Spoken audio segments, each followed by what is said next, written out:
melodies, songs, and beats. Celebrating the best new music from around the world. This is the A State of Trance podcast. Hey, what's up? My name is Ruben Ronde and this is a brand new A State of Trance podcast with a very special in the studio today. Originally from Utrecht, but I think he lives in Amsterdam right now. Dominique Vijverberg, Yes. aka Deeparture. Thank you for having me. How are you doing? Very well, thanks. It's good to have you here in the hot seat. Whenever you have a guest in the studio for the first time, we're really looking into the story of the history of the artist and also go a little bit into the questions that were submitted by our social media followers. But first of all, every story has a start. So let's start with the story of Deeparture. Tell us, how did you fall in love with dance music? Do you still remember the moment you were like, okay, this is it? Yes, I can even remember the track that first got me into electronic music. Yeah, which was it? Yeah, I was like probably 10, 11 years old. It was a track by G-Spot called No Comment. Really? Yes, and I saw the video clip and I was like, wow, this is amazing. G-Spot, that's a project by Richard Durant. He's still often being playing on the radio show. I think it was a massive commercial project in the, let's say, early zeros, maybe late 90s also. Yeah, exactly. So you saw the video clip and you were like, okay, this is it. Yeah, it was I love this. Yeah, it was. I was really into like the heavy metal of the time, like Limp Bizkit and Korn and stuff, and not really into electronic music. But it was the time of TMF and The Box in the Netherlands, where everybody watched video clips from the sofa. Yeah. And I saw this, and yeah, it was kind of a turning point where I thought, hey, this is very cool, actually. That's a massive contrast going from Korn to G-Spot. Yeah, I still like both, actually. Yeah, you still listen to both of them. Yeah. So from there, I started. I got really into trance music, and that always stuck with me. Like even then, at the time, was Trance Around the World with Above and Beyond, and of course, A State of Trance. With Above and Beyond. Exactly. With Above and Beyond. And like in contrast, of course, I'm Dutch. We have another scene that's very big here and almost only here, which is the hard dance scene. Yeah. And really got into that as well. Still occasionally like to go as a visitor. But yeah, that's basically where the love for the music started. So it started with G-Spot and then you started to going into research a little bit. You started listening to radio shows like A Trance Around the World. Exactly. With Above and Beyond. Yeah. And A State of Trance as well. Yeah, definitely, yes. And then the moment came, okay, you start listening to this stuff. I would say you research it more and more into the music. When did the moment come to you that you were like, okay, I want to start DJing or start making music as well? Because there's probably two sides to this. Definitely. So the DJing started when I was, I think, around 16 years old, and I got to borrow the turntables of the brother of my former girlfriend. Yeah. And yeah, that got the DJ thing really going. Really got addicted to it, but it was usually just weddings and like small time pubs and stuff where I played a lot. And then when I was a student, I of course had too much time on my hands, and of course. And then basically, it started just with fiddling around for fun with Fruity Loops. That came when I was about 20. I'm 33 now, so I've been producing for around 13 years, I think. Yeah. And I knew it clicked. Like, this is so damn addictive. All I want to do is this. Like all day long. So whenever you woke up in the morning, Fruit Loops was the first thing that you would open. Yeah, exactly. And start playing around with it. Yeah.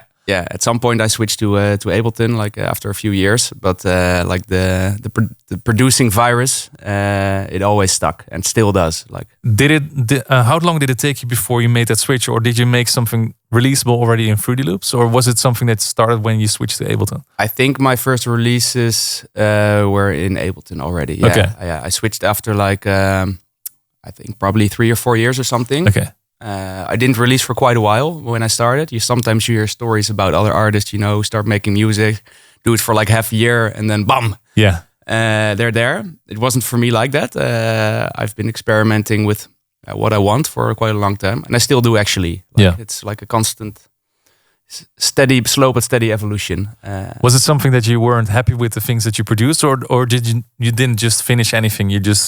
We're just playing around and that's it. No, I did finish a lot, but I think as I enjoy so much, I was always fiddling around. Okay, what should it be? Should it be housey? Should it be full on trance? Even at the beginning, I was like, okay, should it be hard dance? But hard dance is very fun to attend at a party or to listen to sometimes in the car after a tough day.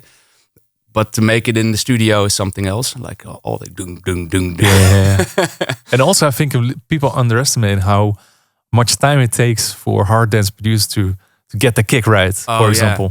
If anybody who's in doubt or saying that that's simple, easy music, I think it's one of the hardest ones because they distort everything and still it's still enjoyable to listen to. Exactly. So it's like a controlled type of distortion, and the kick is everything. Okay. Like the kick so it wasn't hard dance for you? No. You were just experimenting a lot before the first release. And correct me if I'm wrong, because I wrote down a couple of dates where we're going to walk through. 2014, I Know and Give Me This One on Hot Senses. Yes, those were the first releases. Those were the first releases. Indeed, I was very proud of that. It was quite a milestone at the time. Very different sound wise from what I do now. And I think one of the first releases that actually got things going for me was a release on Oliver Weiter's label Weiter. Yeah, the track was called Purser. Purser and Pilot. Exactly. Yeah. So the gimmick with the aviation themed names started there. Yeah. And that track got picked up by, especially Purser, got picked up by Elke Klein and a few others in the progressive scene. And that kind of got things going. Yeah. So, well, we'll get to that in just a little bit. I'm going to jump back in time a little bit because I'm very curious to, because a lot of like aspiring DJs and producers are probably listening to this and wondering how did you get to that point that you were confident enough to send I Know and Give Me This One to a label that you get your release done, because I think the first release that you ever do is such a pinnacle moment in your career. True. Do you still remember sending that demo and that you were like, okay, this is it, I'm going to send it, because you were playing around for years already? So I remember sending it to someone I know really well, and he sent it to a friend who ran the label. Okay. For the first time I got feedback, hey, this is really cool. I would love to release this. And definitely a pinnacle moment. I mean, I think when you're a producer or DJ, throughout time, you get kind of a thick skin. Because it's very personal what you're doing. Yeah. You spend hours alone in the studio thinking something, especially at the starting point, hey, I made something great. And maybe in hindsight for other people, it's not that great yet. So you learn, you get kind of a thick skin, and you get used to some rejections. So at the moment, when for the first time someone says, "Hey, this is really awesome, we want to release this," like it gets you going again for the next few years. You know, like I know I got this, I can do this. Yeah, I think you're right, because the personal thing, it's like you can compare it to a painter, for example. You paint something, you're all by yourself. You paint something, and at a certain moment, you're like, "Hey, I'm gonna hang this on the wall," and this means that everybody can criticize it or can think something about it. Definitely. It's a bit scary. Yeah. No, it still is actually. Yeah. Like I'm still in the studio often after 13 years of producing and in doubt after, listening back after a day. Okay, I thought it was cool, but is it cool? And it's really nice that a lot of people listen to my music nowadays, but it also means that you get sometimes a little bit more criticism. Yeah. And that's all part of the deal. That's a thick skin. Exactly. Yeah. You get a really thick skin from it. How did you deal with the rejection? Because I remember I had the same thing growing up in making music and sending demos to labels, and sometimes you would not get a reply, and sometimes you would get something like, "No, this is not it. This is not for us." How did you deal with the rejections?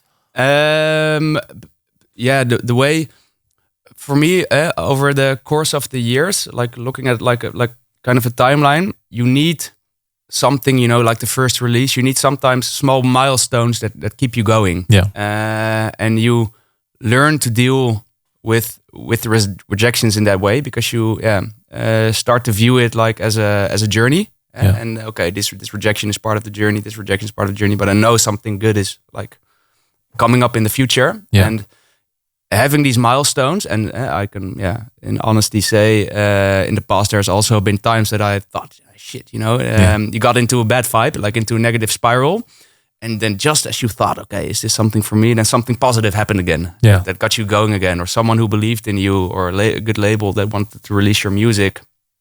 So over time, I learned to be a little bit more patient and focus on the long run, and not these. I mean, milestones are and rejections are always hard, but in the long run, I mean, it's not worth your inner peace. And I get to do what I love. A lot of people give up after the first time, but I saw a nice quote actually on Instagram the other day. A winner is a loser that didn't give up. Yeah. So maybe that's something that you should keep in mind as soon as you get rejections in that. Every winner has had rejections and was a loser at the time. Definitely. Maybe not that black and white, but you know what I mean. No, but definitely. Like being in music is a game of a lot of rejection and keep going. And trusting on what you do. And there's a lot of life lessons in that journey. Actually, have you seen a lot of artists that you grew up with, maybe from Utrecht, or that gave up at a certain point, and you were the only one that just kept on going? Yes, I think so, quite a lot. And always the people who stopped were often super talented, but life got in the way. They were tired of the rejections. It wasn't as glamorous as they thought it would be. Looking at the DJs of other lives, because you don't really see like the backside of it, and what they had to do to get there and how hard the work was. Yeah. And I see now as well I think my DJ peers who are in the same game as me, they're super hard workers, and you have to. You have to, and as long as you keep going, like I trust.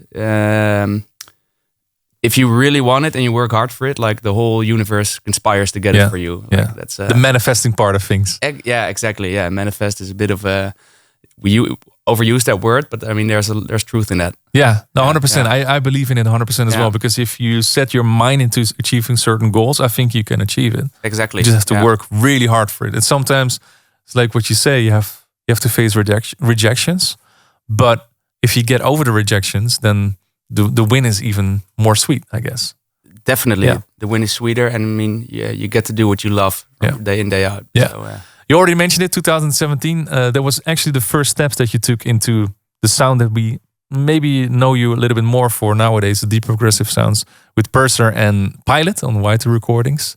Also, Dreamliner followed up in the same year on Proton. And those were the first releases that I listened to you from in the last couple of days preparing for this, that you hear Deeparture already. Like the first release were a little bit all over the place, a bit more trancy, I would say. What was it in the studio that clicked in 2017 that you were like, hey, this is my sound? It was actually a very clear epiphany. Yeah. Before that, I produced what I thought label A&Rs wanted to hear. And there was a breaking point where I said, screw it. I'm really going to be in the studio and make music that I would like to listen to myself. Okay. And then the first track was Purser. Yeah. And that got immediate positive feedback from Oliver Weiter and Ilke Klein. And then I thought, okay, I'm onto something here. I just need to do what I enjoy, because then the most honest music comes out of that. Yeah. So that's actually a big moment that you started making music for yourself rather than for other people. Yeah, definitely. And yourself was a better audience than other people, I guess. Yeah, probably. Yeah, I think there's.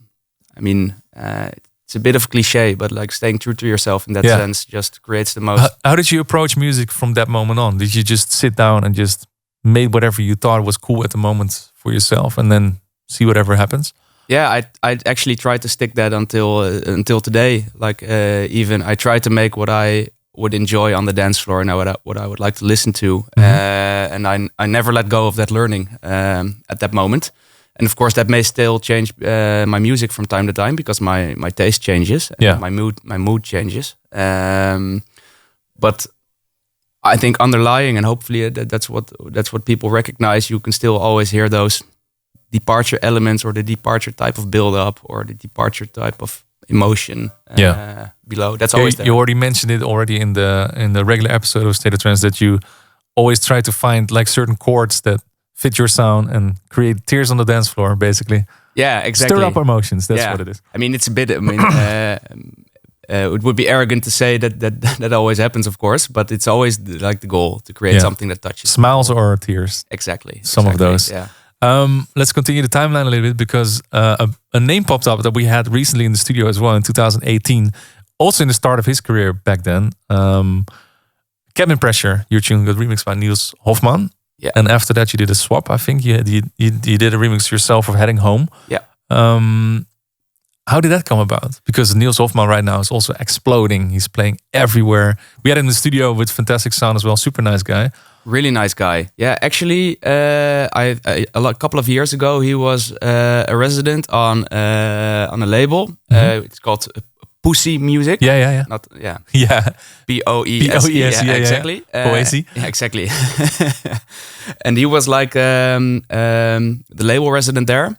And he got me, which is like a sub-label of Get Physical. Yeah.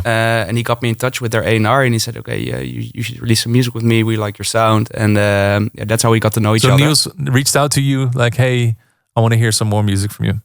I think so, yes. Yeah. It's been quite a few years, yeah. But I think that's how it happened. But super nice guy. We were in touch for a long time after that. And indeed, he did a few albums at Anjuna afterwards, and he really exploded. So, I mean... Also, super hard worker, I know. And, Insane sound design, and of course, his tracks with Ben Böhmer are the ones that are really, really, really massive as well. Exactly. So that's interesting. Are you still in touch with him sometimes, or is it something that not often at the moment? But when we speak, it's always nice. Yeah. Okay, and then 2018. At the end of 2018, another big step in your career because you started releasing music with. This Never Happened. Yeah. Grand Lady and Hurricane. Yeah, exactly. Tell us about that. How did those tracks end up with This Never Happened? So I think, especially in the start of your career, it's nice to have a few popular DJs who really support you. You need that at the beginning. Yeah. You need that to get your name out. And I luckily had a few. I already mentioned Oliver Weiter and Ilke Klein. But one of the others was also Lane 8. Yeah. Who was one of the first people who really started to support my music. And he started his label, This Never Happened. And I was luckily to be, I think, among the first to start releasing there. Right now the label is huge. It's released so much music, and still luckily to work with him. And but that was a starting point. And I mean, his fan base was so huge in the US. So getting my tracks out there on his platform was like, a big step forward to get my name known among the audience that listens to that type of music. And then you released those tracks end of 2020. Yeah. And then of course Corona hits. Yeah. So oh no, that's actually later. Because I want to also bring out one of the tracks that's streamed most on Spotify is a release with Electronic Elements. That was in 2020. Parachute. Yes. Tell us about that one. Okay, so there's actually a nice story about so first of all, I released this track with Oak music, with Oak and with vocals from Rubinson. And Oak is a good friend of mine who I actually met during a dance fair years ago. Dance fair, okay, yes. That's like a convention in Utrecht. I'm not sure if that's still there. I don't think it's still there. It was like a convention for talented artists that could link with labels. There was a lot of demo drops revealed. I also did a demo drop for Armada there once. Ah, nice. So it's sad that it's not there anymore. It was even the same weekend as A State of Trance because it was one part of Jaarbeurs where you had dance fair and then on the other side you had A State of Trance. It was true coincidence. Yeah. No, yeah, it was a lot of fun, those fairs actually. A shame that they're not there anymore, but yeah, probably valid reasons for that. But I met Oak, or aka Wesley there. We became good friends. He worked actually for the fair, and he was about to decline me entrance to Ilke Klein's production talk. Okay, yeah. Because I was late. And then I was like, please let me in. You know, he's been playing my track, Purser. I whatever. Meet him. Everybody says that. And he looked me in the eye and said, okay, you look genuine. Okay, get in. And then we actually became good friends afterwards. So, this is a co-production and we needed vocals. Mm-hmm. And Rubinson is a vocalist who I actually met. He was playing at like a food truck festival in Utrecht. Okay. And I heard him singing and he had like this rawness in his voice. And I came up to him and I said, hey, like, do you ever do house music, like top lines? No idea. So that's how he got into touch. What? And I just had signed a publishing deal with Cloud9, and I introduced him to Cloud9 as well. And he did a lot of top lines afterwards also. No way. This wasn't the first one. It was the second one we did. Yeah. I also did a track called Rewrite with him. And this was the second one, and released it on Electronic Elements, on Armada, of course, also another very, very nice milestone. And I don't know what happened. So you just walked around in Utrecht on the street, you hear a voice like, wait a minute, this sounds really nice. Yeah. And I think for the first track, like the same evening, I sent him like an instrumental music. And then like on his phone, he recorded like a top line. It's like, is this something?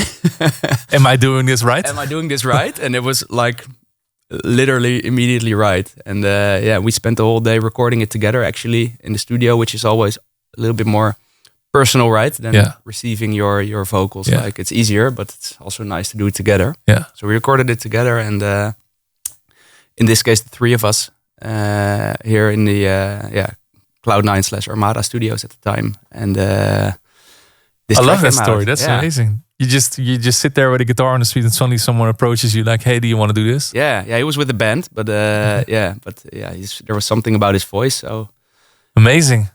Thanks. So instead of going for the regular names, you could find artists like that as well, I guess. Definitely, like. And it doesn't hurt to ask someone, because you could also just choose not approaching someone and then. Exactly. Yeah. Exactly. No, it never hurts to ask. So it was super nice how it worked out. Like stars were aligned. Yeah, exactly.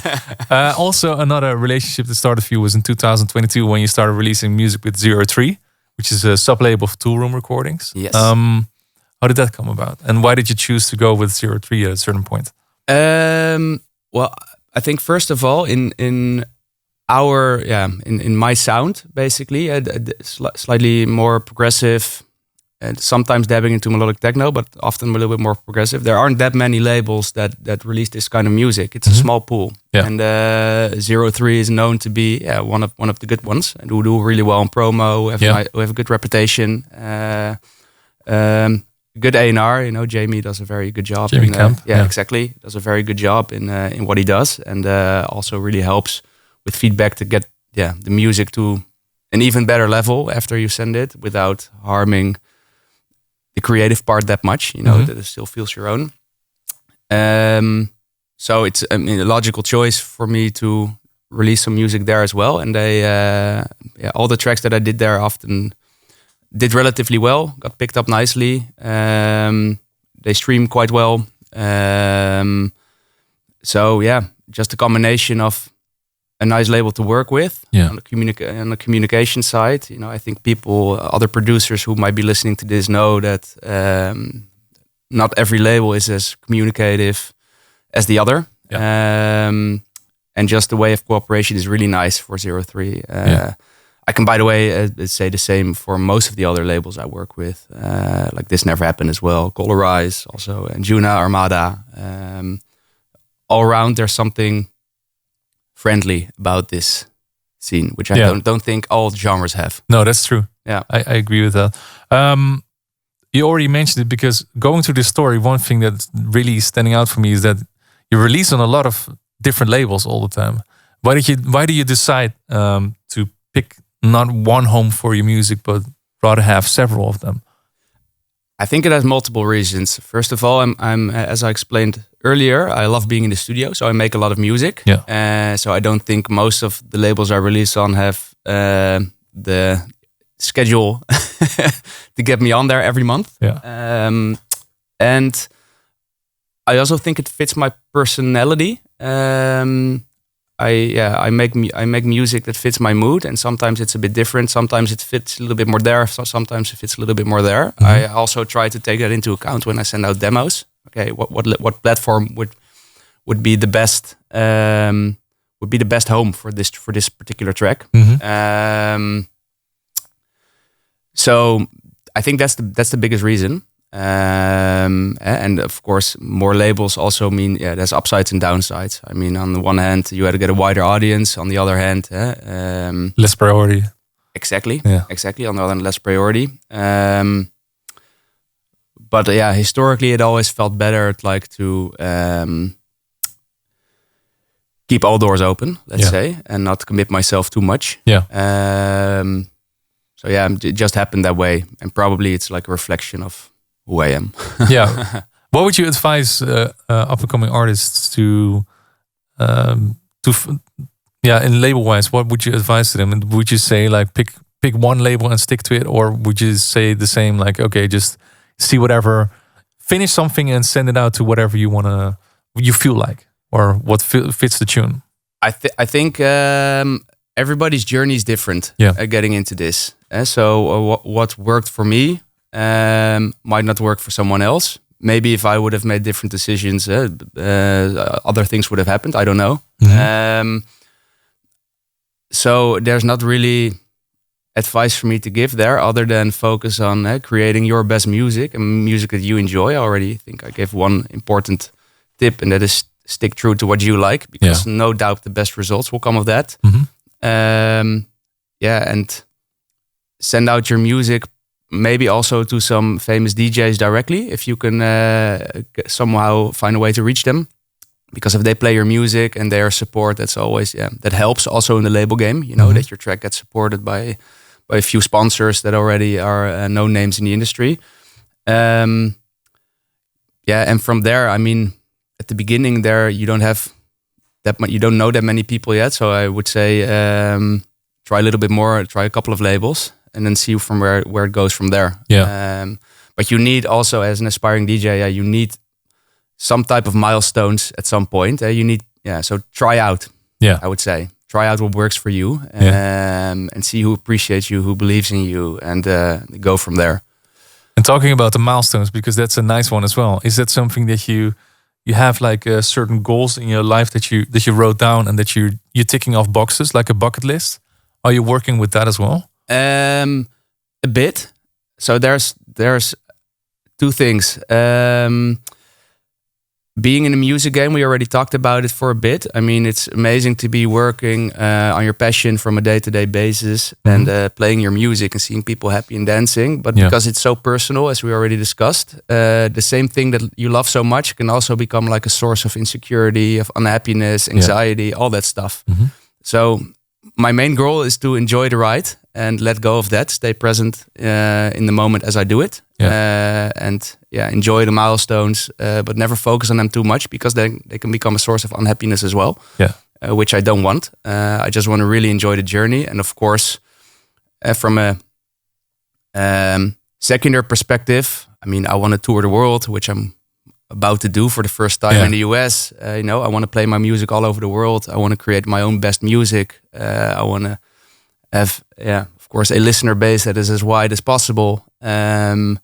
All the things that every producer wants. What was the last milestone that you achieved that you were like, okay, I'm really proud of myself right now, and up to the next one? Well, a couple of them. Like on the music release spectrum, it was, releasing music on labels like Armada and Anjuna, that I grew up with, as I explained earlier. Huge milestones for me. Well, what's the last one? Let's say in the last few months, what was the last thing that you were like, okay? My first, it hasn't happened yet, but my first confirmed tour in the US. That's like a really big one for me. That's massive. So being able to play there now, and seeing those bookings roll in, and being able to play my music on the other side of the world. That's because huge. I think a lot of people don't understand that jumping into that deep dive into the US market, first of all, is a commitment. It takes a long time to get your visum. It takes a lot of money. So it's quite an investment, especially if you're up and coming artist. And then you just have to hope that those shows will come in as well. And as soon as they come in, I can understand that. It's a milestone. It happened. Indeed, the visum was quite a process. And luckily I had really the right people to help me with that. And I mean, afterwards, way sooner than I would have hoped, like the gigs started coming in. So, and the US is huge, of course, and my type of music is big there. So going there is definitely my recent biggest milestone. Awesome. And what is the next milestone that you're going to achieve music wise? Because you already mentioned you releasing on these labels now. Okay, that's done. I've done that. So what is the next one that is on the horizon? You don't have to share it, but maybe there's something that's going to happen. There are, as I think I explained during the podcast or during the regular radio show that I had a little pause, a little release pause for the last 4 months. Like my first release is again.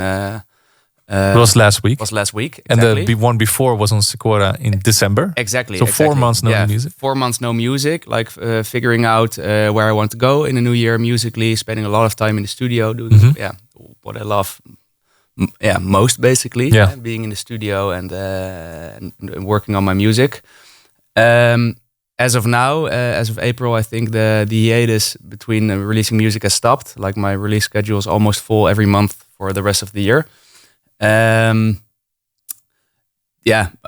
really share the next milestone, but it will be on the labels that we already mentioned, the good ones, and I think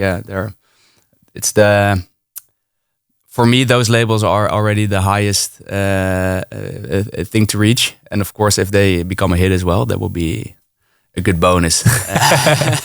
Well, you played a couple of IDs already in your guest mix. So if you want to hear the new music that is coming out this year by Deeparture, make sure to check the guest mix on A State of Trance. I have a question that came in from Ninsa Music, which I'm also very curious about because you don't produce music at home. You have a separate studio, which you share in a building here in Amsterdam with other artists like Rose Ringed. We just talked about that as well. What do you do to get into a creative headspace? Hi Ninja, by the way. To get into the creative headspace, I need to be in a place of rest and not stress. So creativity doesn't come after a long day of being busy with all sorts of stuff. And two things can happen. Either I go into the studio completely like a blank page, and I just start fiddling around with some of my synths. Or the Prophet, I saw. The Prophet, exactly, or my Moog. And stuff comes out of that. Or in terms of music production, there's so much cool stuff available that can give you inspiration. All these weird sampling type of machines. And so sometimes it comes from there. But to be honest, the times that new music comes to me fast is when there's some kind of idea already in my head. And often it's from other genres, like one simple hook or like a chord structure or something like that. I use it as a starting point. And in a weird way, if you already have that starting point, it feels like remixing your own track, you know? Like you already have something to work with, and all you need to do is give it your own, give it your own little, you say in Dutch, we say your own sauce. So I think that's it, and I'm always alert when listening to music on the radio or when watching TV or a movie or a series. Like there's always something in you that's alert, and when something pops up, I often write it down. So if I hear like the ending credits of a show and I hear really nice music, and then I pause it and then I write down on what second the music came up. And then in the studio, I re-listen to it. Oh yeah, and you write it down on a notepad or on your phone? Not on my phone, just really simple on a note. In my notepads in my phone, and I do that really often. So I write down ideas, and that usually gives me a starting point. But again, sometimes just starting with nothing. If I have the right headspace, really creative things come out of that as well. So you don't work on music at home at all, or do you do some ideas at home and then work out in the studio? Actually, the other way around often. So I do a lot at home. Like I do most of my production probably from the sofa with headphones. But to be in the creative space, it's very nice to be in the studio. Like for the first phase, the creative phase, and like the final mixdown, both I do in the studio. And everything in between, like filling the gaps and making something after my creative session, I can do fine from the sofa. That's so you really split up your musical process of making a track. You have like different sessions for yourself. Yeah, definitely. And what are those? Like how would you split those up? So, let's say so it starts with you hear a certain, I would say, a chord in Top Gear, for example. Exactly. Yeah. Well, let's say I hear a chord that I see on TV, Top Gear or the Grand Tour nowadays. So I go to the studio with that idea. And I try to recreate those chords or give it the twist that I already had in my mind that I will give it. And then I have my full creative session. So I usually have like 4 or 5 productive hours in the studio. Yeah. And I try to get as much stems or instruments down, like to make like a concept of a track. And after that, when the concept is there, then I know each time I listen to it, okay, the creativity starts flowing again. And then it makes it really easy for me to, at home from the sofa, at ease, like in the evenings, create like an arrangement around it, build-ups, the transitions. Also a big part of the mix already. Yeah. I think I have good headphones now. Which one do you use? They're called Hifiman HE 1000 Stealth. Okay. Like some hi-fi stuff. Yeah. Really nice ones indeed. Okay. Anyway. Taking notes. Yeah. So after that, I tried to finish the arrangement, and then comes a period of a couple of days where I listen to earphones in the car, in the studio, like everywhere, and then I tweak the mix, and that part can often take actually really long. Like it takes several weeks to get it right everywhere. Mm-hmm. And then there's like a final mix down session in the studio, where I basically finish it, and then I'm very enthusiastic then, so I try to send it out to I try to play it out, of course, and tweak the music based on that, but also send it out as soon as possible to like A&Rs after that, to try to get some momentum going when the magic of the production is still there. When you're still excited about everything. Exactly. Okay. Exactly. So that's interesting. So you make music in the studio, but also at home. Do you still have free time in between things, or are you just making music non-stop? No, I actually have a day job at the moment as well. The downside is that during the day I have less time to make music. Yeah. But I do have some free days during the week to be in the studio. The upside is that at this point of my career, I don't have to burden the creativity with financial distress and worrying from paycheck to paycheck if I can get through the month. Yeah. So there's which is a massive pressure, of course. Yeah. Massive, yeah. So I think that would really hurt me creatively, because then I would not be able to make music anymore that I enjoy, but then there would be a different incentive. Yeah. So it keeps my music more honest. So no, not a lot of free time. Yeah. But a lifestyle I do really But it enjoy. also gives you a certain, I wouldn't say pressure, but it also gives you certain times that you were like, okay, now I really want to make music because you've been doing other stuff. So there's like a healthy balance in between doing non-music stuff and doing music stuff. So I actually once, for any musicians, producers who are listening, I read a nice book which is called Big Magic. Mm-hmm. It's heel hard. Oh. I read a book called Big Magic. It's worth a read, but it actually says indeed that it's nice to have a healthy balance and actually do work next to your creative life. Mm-hmm. You don't have to burden your creativity, as already said, but also it gives you structure from day to day.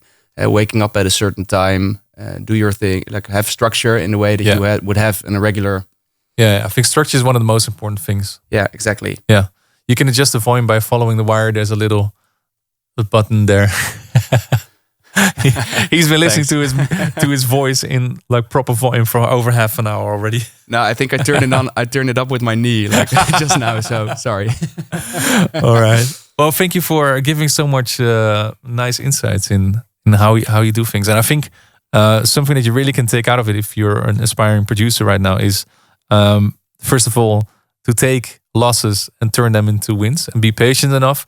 And also what you said in the end, it really resonates as well, that you somehow have to create balance in everything, because I think working on music 24/7 isn't healthy either, because I think at a certain point it's impossible to keep on creating while you don't have any input on the other side, right? So completely agree. Yes.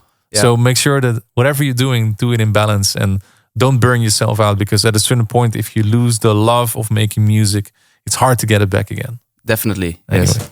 So those are the wise lessons that you can learn today in the podcast of Deeparture. Thank you so much for answering all these questions. Have fun in America touring. I know that's a lot of fun over there. Whole new world to discover. And we keep following you. Thank you so much. Thanks a lot for having me.